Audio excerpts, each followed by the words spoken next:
Breakup चुपचाप नहीं था, यह लाउड, पब्लिक और बहुत डिजिटल था। आरव और सिया, इंटरनेट के फेवरेट कपल, एक पोस्ट के साथ अलग हो गए। We are taking a break. Internet आपको कभी जाने नहीं देता। हर स्क्रॉल, हर नोटिफिकेशन उनके पास्ट का भूत था। उनकी लव स्टोरी हैशटैग्स और स्पॉन्सर्ड पोस्ट्स पर बनी थी, पर लाइक्स अब खोखले लगते थे। लाखों फॉलोअर्स के बावजूद वे एक दूसरे को खो चुके थे। एप्स डिलीट करने के बाद भी डिजिटल नॉइज उनके दिमाग में घूमती थी। ऋषिकेश जाना एक डेस्परेट कदम था, ऑफलाइन मोड की तलाश। उन्होंने परफेक्ट होने के प्रेशर को पीछे छोड़ दिया। लैंडस्केप बदल रहा था, एक नई कहानी की शुरुआत।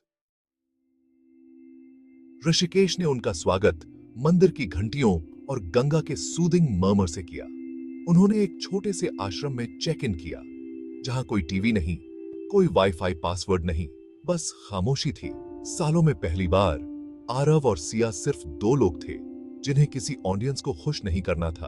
उन्होंने साइलेंट योग सेशन ज्वाइन किए। उनकी सांसें इनर पीस के लिए सिंक हो रही थीं। वे घाटों पर बैठे नदी को बहते हुए देख रहे थे, उनके बेचैन दिमागों के लिए एक मरहम।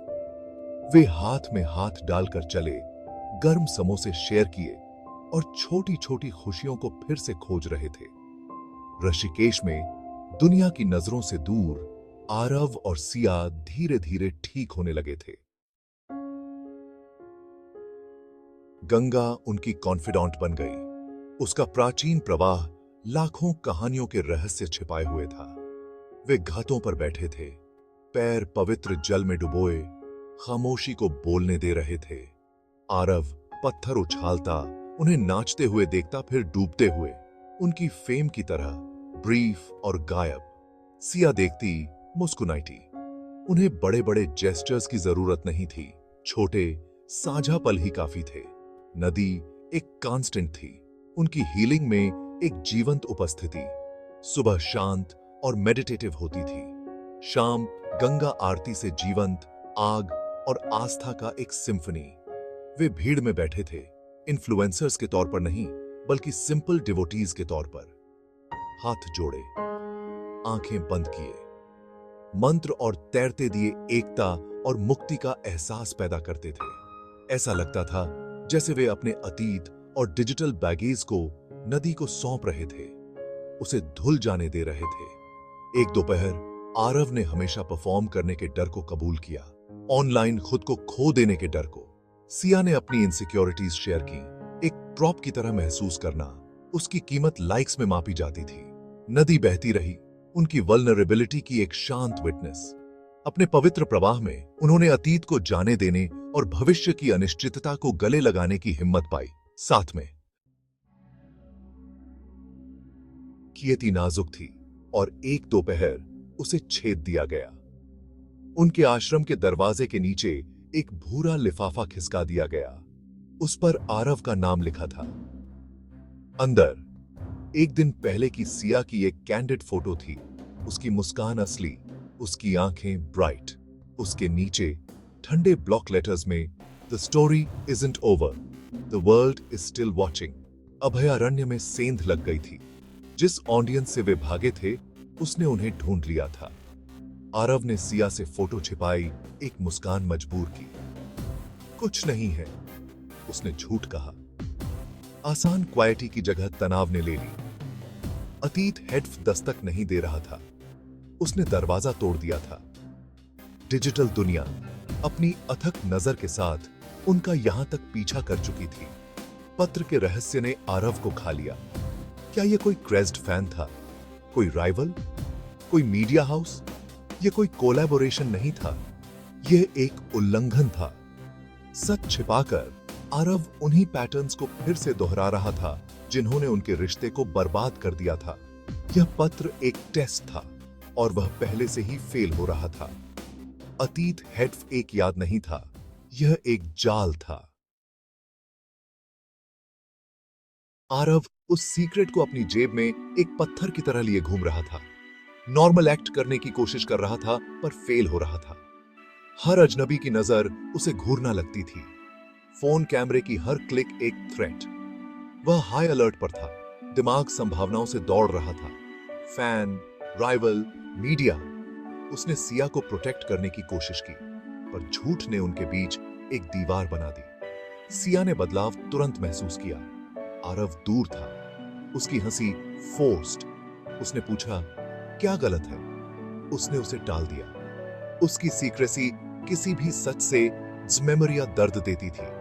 वह ईमानदारी के लिए ऋषिकेश आई थी, पर आरव एक नया फिल्टर बना रहा था अपने दिल पर। ब्रेकिंग पॉइंट एक रात देर से आया। सिया सो नहीं पा रही थी। उसे अपने वॉलेट में वो तस्वीर मिली। Chilling words, the world is still watching.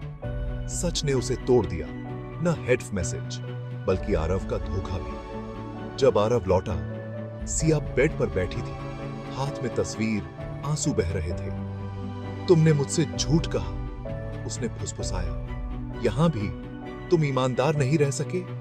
जो विश्वास उन्होंने फिर से बनाया था, वह ब्रोकन। दिल टूट गई। सिया बाहर चली गई। आरव को उसके अच्छे इरादों वाले झूठ के साथ अकेला छोड़ गई। सीक्रेसी और परफॉर्मेंस का चक्र वापस आ गया था, यहां तक कि उनके अभयारण्य में भी। अगली सुबह आरव अकेला था, पछतावे में डूबा। उसने तय किया, अब और राज नहीं। वह अपने कमरे की तलाशी लेने लगा। हर कोना छान मारा। तस्वीर के एंगल से उसे याद आया, कोई बाहर से देख रहा था। बालकनी में बेल के नीचे छुपा एक छोटा काला स्पाई कैमरा मिला। यह हेड ताक झांक नहीं थी, वे रिकॉर्ड हो रहे थे। उनका माइंडफुल लिविंग एक झूठ था। गुस्से और घृणा के साथ आरव ने कैमरा हेल्ड टाइटली। अब उसे सिया को सच दिखाना था। आरव ने सिया को घाट पर अकेला पाया। वह साइलेंटली बैठ गया, कैमरा उसकी हथेली में रख दिया। मैंने इसे ढूंढ लिया, उसने कहा, हमारे कमरे की तरफ इशारा करता हुआ। हमें फिल्माया जा रहा है। सिया की आंखों में दुख से ना सीक्रेट्स की बदल गई। यह हेड आरव का झूठ नहीं, एक बड़ा छल था। तभी एक किशोर स्टाफ लड़का घबराया हुआ आया, फोन पकड़ा दिया। स्क्रीन पर लाइव स्ट्रीमिंग प्लेटफॉर्म खुला था, उनकी निजी जिंदगी रियल टाइम में दुनिया के सामने। सिया ने खुद को रोते हुए देखा, एक निजी दुख अब पब्लिक स्पेक्टिकल। कमेंट्स उड़ रहे थे, ओएमजी, उसने उससे झूठ बोला। वे एक ड्रामा के किरदार बन गए थे। स्क्रीन की चमक कैमरे की किसी भी फ्लैश से ज़्मेमरिया चुभन दे रही थी। उनकी कहानी की पूरी चोरी हो चुकी थी। सिया की आंखों में आंसू थे जब उसने लाइव स्ट्रीम देखी। दुनिया उनके दर्द को मनोरंजन की तरह खा रही थी। आरव ने सिया के हाथ से फोन लिया, हजारों ऑडियंसों को देखा। अब कोई मायने नहीं रखता था। वह घाट के किनारे गया, फोन को गंगा में थ्रू, फिर छुपा कैमरा भी। नदी ने दोनों को स्वॉलो। तकनीक, झूठ, शोअर, सब फिनिश्ड। लाइव स्ट्रीम बंद, शो खत्म, दर्शक जा चुके थे। अब बस वही दो थे, नदी थी और आसमान था। आरव ने सिया को देखा, उसने चुन लिया था असली दुनिया, रियल लव। उसी पर दोनों समझ गए, सच्चा प्यार किसी दर्शक के लिए नहीं, लिव्ड। सूरज ढलने लगा। आरव वापस सिया के पास आया, उसका हाथ थामा। उसने माफी शब्दों से नहीं मांगी, उसके किए गए काम किसी भी संवाद से ज़्मेमरिया बोल चुके थे। सिया ने सिर उसके कंधे पर रख दिया, माफ करने और स्वीकार करने का जेस्चर। वे आजाद थे, कैमरों, फॉलोअर्स और खुद को साबित करने की जरूरत से। वे वहीं बैठे रहे, आसमान के रंग बदलते देखे, शाम की ठंडी हवा को महसूस किया। वे फिर से शुरू कर रहे थे, एक नई जगह से, ईमानदारी और ताकत के साथ। उनकी प्रेम कहानी अब बिना हैशटैग, बिना फिल्टर, बिना दर्शक के होगी। असली वायरल जर्नी वही थी जो ऑफ स्क्रीन हैपेंस, बस 2 ही चाहिए।